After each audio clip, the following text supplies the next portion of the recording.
George Santayana, a philosopher, novelist, and poet, once said, "Those who cannot remember the past are condemned to repeat it."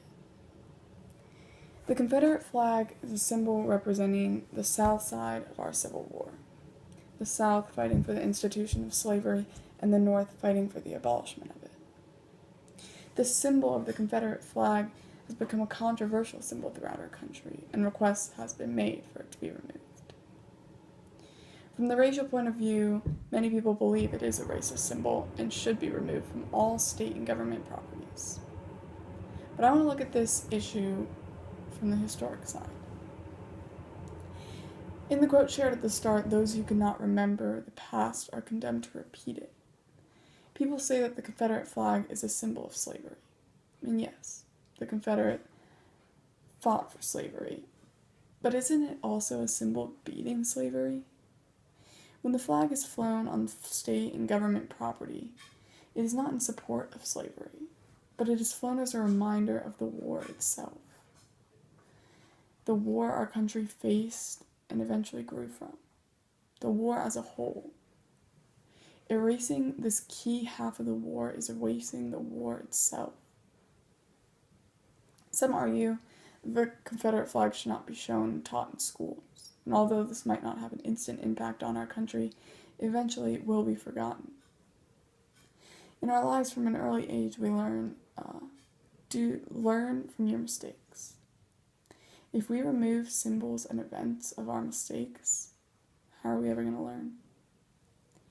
Martin Luther King once said, "Hate cannot drive out hate. Only love can do that." In my opinion, slavery is one of our country's lowest points. The inhumanity occurring during these times is undeniable.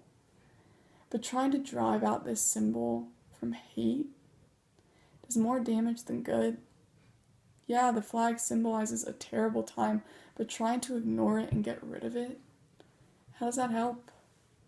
When we learn to accept our country's mistakes and stop running from the racial terrors of the past, that is when we'll grow, and that is when we will change. Trying to erase racism by erasing the past will not help us in the future. This removal of the flag is just the start. Where do we draw the line? Pat Craven, Director of Operations for Speaker of the House, said to me, "The question of the flag leads to more than just the flag." With the question of whether or not to remove the Confederate flag came a flood of other controversial symbols. For example, the statue of Robert E. Lee, located in the Capitol, was immediately questioned. Removing one symbol makes every other symbol be questioned. George Washington owned slaves. Thomas Jefferson owned slaves. Key people in our history owned slaves. And this is not because slavery was good, but because slavery was a huge part in our history's origin. And no, we don't like to remember it. And no, we don't like to talk about it. But trying to remove it leads to forgetting of the significance. Embracing it and growing from it is the only way we're going to progress as a country. The importance of our history as a country helps us to evolve and prosper into the best country we become. Just like in our own lives, mistakes and past events help us grow and shape us into the individuals we are today. To remove the Confederate flag would be a mistake and will not fix the true issue we're facing, which is racism. Ritu Guterney, an inspirational writer, says, "For every challenge encountered, there is an opportunity for growth." Mistakes create growth, and that is how we will change as a country. Thank you.